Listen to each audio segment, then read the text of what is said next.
College లేదా ఇవాళ? ఉంది నాన్న, 2 hours క్యాన్సిల్ అయితే వచ్చేసాను.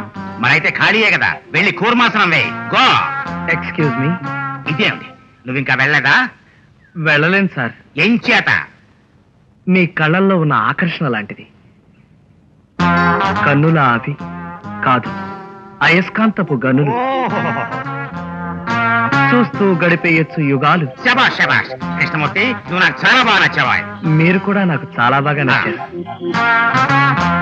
అందుకే ఇక్కడికి వచ్చాను. థ్యాంక్స్. అతను నచ్చావు అన్నది నన్ను, నిన్ను కాదు. అండర్స్టాండ్? అందుకే నేను కూర్మాసనం వేయమన్నది. బైది బై, ఇది నా కూతురు కవిత. హలో. ఇతను కృష్ణమూర్తి అని బిఏ చదువుతున్నాడు. హలో. మన దగ్గర ఆసనాలు నేర్చుకోవడానికి వచ్చాడు. చూడు కృష్ణమూర్తి, చూస్తున్నాను సార్. తెల్లవారుజామునే లేచి అనకాపల్లి వరకు పరిగెట్టుకుంటూ వెళ్ళి రావాలి. పాపం ఈ వయసులో మీరు ఎలా పరిగెడతారో ఏమిటో. పరిగెత్తాల్సింది నువ్వు, నేను కాదు. ఆ? ఇదే నీ ఎంట్రన్స్ టెస్ట్. Mind it. పడ్డారండి. థ్యాంక్స్ అండి. కవిత గారు, అనకాపల్లికి బస్సులున్నాయి కదండి, పరిగెత్తమంటారేంటి మీ నాన్న? పరిగెత్తుతూ వెళ్ళడం ఇక్కడ రూల్ అండి. అనకాపల్లి ఇక్కడికి ఓ 20 మైళ్ళు ఉంటుందండి. కాదండి, దానికన్నా ఇంకొంచెం ఎక్కువ ఉంటుంది. కొంచెమే కదా ఎక్కువ, పర్వాలేదండి, నేను అడ్జస్ట్ చేసుకుంటాను. అనకాపల్లి వెళితే సరిపోతుంది కదండి. కాదండి, మళ్ళీ తిరిగి రావాలి, అది కూడా రన్నింగ్ తోనే. మొత్తం 40 మైళ్ళు. అయితే ఇంకో 10 మైళ్ళు ఎక్కువైనా పర్వాలేదండి. ఈ వెనక మా కుక్క కూడా వస్తుంది. కుక్కేందుకండి పిచ్చిముండా, పరిగెత్తలేక వస్తుంది. సావదండి, దానికి అలవాటే కదా. మీరు కరెక్ట్ గా పరిగెత్తుతున్నారా లేదా అని ఎవరో ఒకరు చూడాలి కదా. కరెక్ట్, మీరు కుక్కను పంపించండి. పరిగెత్తలేక చేస్తావు. చావు కూడా ఒక్కొక్కప్పుడు హాయిగా ఆనందంగా ఉంటుందిరా. కవిత కడగంటి చూపు కోసం ఏమైనా చేస్తాను.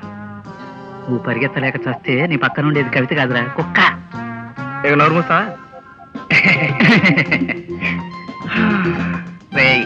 తెల్లారుజామున అనకాపల్లి పరిగెత్తాలి. ఓ కరెక్ట్ కరెక్ట్. పాపం మొదలెట్టేశాడు.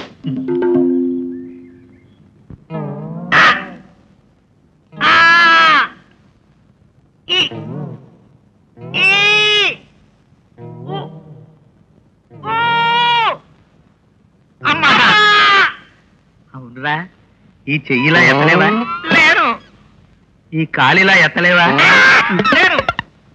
నిన్ను చూస్తుంటే నా కడుపు తరుక్కుపోతుందిరే. పోని 20 మైళ్ళు, రాని 20 మైళ్ళు వింటేనే నాకు చెమటలు పడుతున్నాయి. ఎలా పరిగెత్తావురా?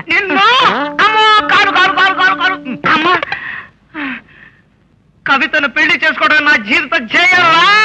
అమ్మో, చెయ్యి చెయ్యి చెయ్యి. అవును గాని నీ ట్రయల్స్ ఎంత వరకు వచ్చాయిరా? డాక్టర్ లైన్ లో పెట్టేశాను. ఇక మిగిలింది అక్కయ్య గారి. ఆవిడని కూడా లైన్ లో పెట్టేస్తే మా పెళ్లి అయిపోయినట్టే. అమ్మో మేడం మేడం మేడం రాధవ కలికాలం. ఇక్కడ ఆపో, దేశం తగలబడదు. రూపాయి కాగితాలు చిత్తు కాగితాలు అయిపోయాయి, బజార్లో సరుకు బంగారం అయిపోయింది. ఏమిటక్కయ్య తిట్టుకుంటున్నావు? చూడు బాబు, 25 రూపాయలు తీసుకుని బజార్కి వెళ్తే 4 కూరగాయలు కూడా రాలేదు. రిక్షా వాడికి 2 రూపాయలు ఇంటికి వచ్చి ఇవ్వాల్సి వచ్చింది. కవిత, ఎందుకక్కయ్య 2 రూపాయల కోసం చదువుకునే పిల్లలు పిలవడం? నేను ఇస్తాగా. నువ్వెందుకులే బాబు. అదే పర్వాలేదక్కయ్య, నేను ఇస్తాను. నువ్వెందుకులే బాబు. అయ్యో, పడిపోయావా? అదే లేదు, ఊరికే పడిపోయినట్టుగా యాక్ట్ చేశా. ఏమిటమ్మా పిలిచావు? ఏం లేదమ్మా, రిక్షా వాడికి డబ్బులు ఇస్తామని పిలిచా. బాబు ఇచ్చేసాడులే, నువ్వు వెళ్ళవయ్యా. ఇటువకే నేను పట్టుకొస్తాను. పదవే. కవిత, కొంచెం మంచిది అమ్మా. అక్కయ్య గారు, వంకాయలు నవనవలు ఆడిపోతున్నాయి. ఎలా ఇచ్చాడేమిటి? గోపు పగిలిపోయేలా ఇచ్చాడు. ఏమిటక్కయ్య కుట్టాడా? వాడి మొహం. కిలో 6 రూపాయలయ్యా. 6 రూపాయలా? ఎందుకు? నేనైతే రూపాయికి 4 కిలోలు తెచ్చామండి. అవునక్కయ్య, ఈ ఆనపకాయలు ఎలా ఇచ్చాడేమిటి? 4 రూపాయలయ్యా. రూపాయికి 4 తీసుకురావచ్చు. నిజమే? చాలేవయ్యా విచిత్రం మాటలు నువ్వును. అంటే ఆయన మాటలు నువ్వు నమ్మట్లేదన్నమాట. ఇంట్లో ఏమేం కావాలో లిస్ట్ రాసి పెట్టు, ఆయన తెచ్చి పెడతారు కదండి. మరే అక్కయ్య, నువ్వు లిస్ట్ రాసు, తీసుకొస్తానో లేదు చూద్దు కానీ.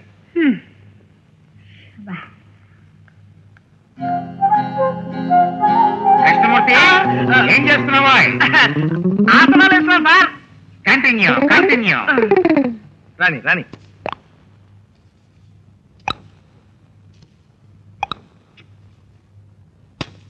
రా. 400.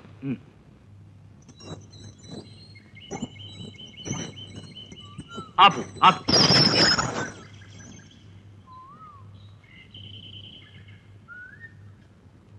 చిన్ని గారు, మీ అమ్మాయి వచ్చేసిందా? అక్కయ్య గారు, అక్కయ్య గారు. అబ్బాయి వచ్చేసాడు. పెట్టు. మా నాయనే లిస్ట్ లో రాసినవన్నీ తెచ్చినట్టున్నావు. అడగండి, ఒక్కొక్క దాని రేటు చెప్పేస్తాను. కందిపప్పు ఎంతయ్యా? కిలో 30. ఓకే. మరి ఎండు మిరపకాయలు ఎంత అడగరే? 14-15 ఇచ్చుంటారు.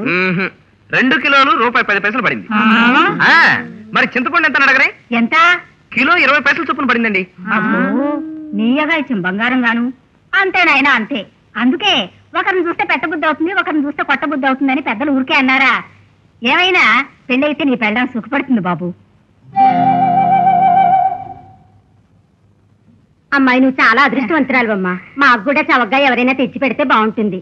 ఎవరో ఎందుకండి, ఈయనే తెచ్చి పెడతారు. చెప్పండి ఏమేం కావాలో. ఏమండి చెప్పండి. 4 కిలోలు కందిపప్పు, 10 కిలోలు కుంకుడుకాయలు తెచ్చి పెట్టండి. మీకు 2 కిలోలు చింతపండు, 10 కిలోలు పంచదార. నీకు కూడా ఏం కావాలి అడగమ్మాయి. అబ్బాయి ఏమనుకోడు. నేనేమనుకోనండి. అడగండి. నాకేం పెద్దగా అవసరం లేదు గాని 10 కిలోలు గోధుమలు, 20 కిలోలు కందిపప్పు, 10 కిలోలు జీడిపప్పు కావాలి. ఇదిగోండి లిస్ట్. ఓకే. ఏమై మూర్తి, ఆసనాలు వేయటం మానేసి ఆడవాళ్ళతో కబులు చెప్తున్నావా? పద శవాసనం వేద్దు గాని. ఇక్కడ ఇంకా పెద్ద పెద్ద ఆసనాలు వేస్తున్నారు నాన్న. శవాసనం కన్నా పెద్ద ఆసనమా? అంటే భూతాసనం, పిశాచాసనమునా? అదేం కాదు, కాకాసనం అని. కాకాసనమా? ఈ పేరెప్పుడు వినలేదే. ఆసనం ఏదైనా నీకోసం, ఆసనం ఏదైనా మీకోసం, మీ ఆశీస్సుల అక్షింతల కోసం. శబాష్ శబాష్, నీకు ఆశుగా వస్తుంది ఈ కవిత్వం. సరస్వతీదేవిని నాలిక మీదే కాపురం చేస్తుంది. అందుకే నువ్వంటే నాకు లైకింగ్. Proceed proceed. కవిత నా హృదయం, కవితే నా స్పందనం, కవితే నా సర్వస్వం, కవిత సమక్షం లోకం ఓ నందనవనం. కవిత తన ప్రాణం అంటున్నాడే, మరి కవిని కవిత వరిస్తుందో లేదో. సరస్వతీదేవి వరించబట్టే అబ్బాయి అంత చక్కగా కవిత్వం చెప్పాడు. నీకు కూరలు, పప్పు దినుసులు, వాటి రేట్లు తప్ప ఇంకేమీ అర్థం కాదు. వెళ్ళి నారాగా నిక్కరు బనీను వేసుకుని శీర్షాసనం వేయి.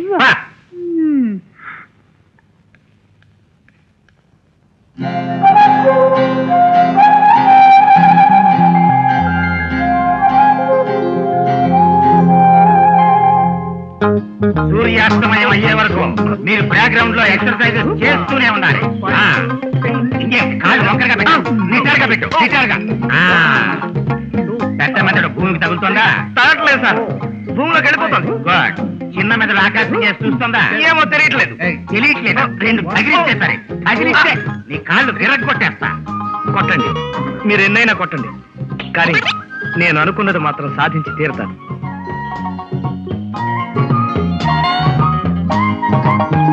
అంగుళం తేడా రావడానికి వీలేదు. నిటారుగా పెట్టు. ఏమిటి అబ్బాయిని కొట్టి చంపేస్తారా? అన్నీ నాన్న. నాది డిసిప్లిన్ అంటే డిసిప్లినే. నీ రికమెండేషన్ ఏమిటి మధ్యలో? వెళ్ళావు వంటగదిలో కూర్చుని కూర్మాసనం వేయి. గో. అమ్మాయి నువ్వు ఈసారి మత్స్యాసనం వేసుకో. వెళ్ళావు.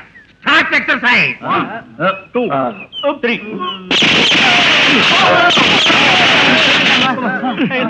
ఎందుకు డిస్టర్బ్ అయ్యావు? ఎందుకు డిస్టర్బ్ అయ్యావు? డిస్టర్బ్ అయింది నేను కాదండి, మీ తుమ్మే తుఫాన్ లాగా నన్ను డిస్టర్బ్ చేసింది. దయచేసి నేను ఎక్సర్సైజ్ చేసేప్పుడు మాత్రం మీరు ముక్కు కూడా వేయద్దు please. Sorry sorry. Position position. Come on boy, come on. శీర్షాసనం అగైన్. ఇక నా వల్ల కాదు. లాస్ట్ వీక్ 500 పెట్టావు, మొన్న 400 అడుక్కుంటే ఇచ్చాను. ఇప్పుడు 600 సర్దమంటే నేను ఎక్కడ చావను? నువ్వేదో దానం చేసినట్టు ఫీల్ అయిపోతావేట్రా? అప్పేగా ఇస్తాంలే. అసలు ఇంత డబ్బు నువ్వేం చేస్తున్నారా? చిల్లర కొట్లో జమ కడతాను రా, సరేనా?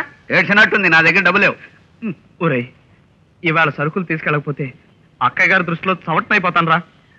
అయితే ఓ పని చెయ్యి. ఏమిటి? నన్ను తీసుకెళ్ళి ఎక్కడన్నా తాకట్టు పెట్టి డబ్బులు తెచ్చుకో, అంతకంటే నేనేం చేయలేను. రాయ్, నేను ఎత్తిన 5 పైసలు పెట్టి ఎవరన్నా తీసుకోమంటే ఎదురు 10 పైసలు ఇచ్చి వద్దు పొమ్మంటారు. అయినా తాకట్టు పెట్టుకోవడానికి నువ్వేమన్నా బంగారం బంగారం. నెక్స్ట్ నన్నే.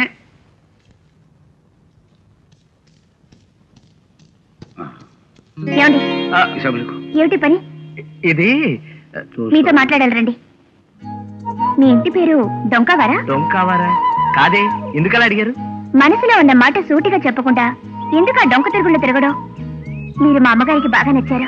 వాళ్ళకి నచ్చితే ఏం ప్రయోజనం? అసలు వాళ్ళకి నచ్చానో లేదు. అదిగో మళ్ళీ ఆ డొంక తిరుగుళ్ళు. ఇంకా ఎవరికి నచ్చాలో సూటిగా చెప్పొచ్చు కదా. ఒక అమ్మాయికి నచ్చాలి. ఎవరా అమ్మాయి? ఎలా ఉంటుంది? వెన్నెలంతా పోతపోసి చేసిన బొమ్మలా ఉంటుంది. అంటే సలివిడి ముద్దలా ఉంటుందా? అబే కాదండి, మంచులో స్నానం చేసి పులకరింతతో విచ్చుకున్న పుష్పం అంత స్వచ్ఛంగా ఉంటుంది. కవిత్వం అయితే అర్థం కాదు, కొంచెం అర్థమయ్యేలా చెప్పండి. సరే, మీలా ఉంటుంది. మీలా అనకపోతే మీరే అనొచ్చుగా.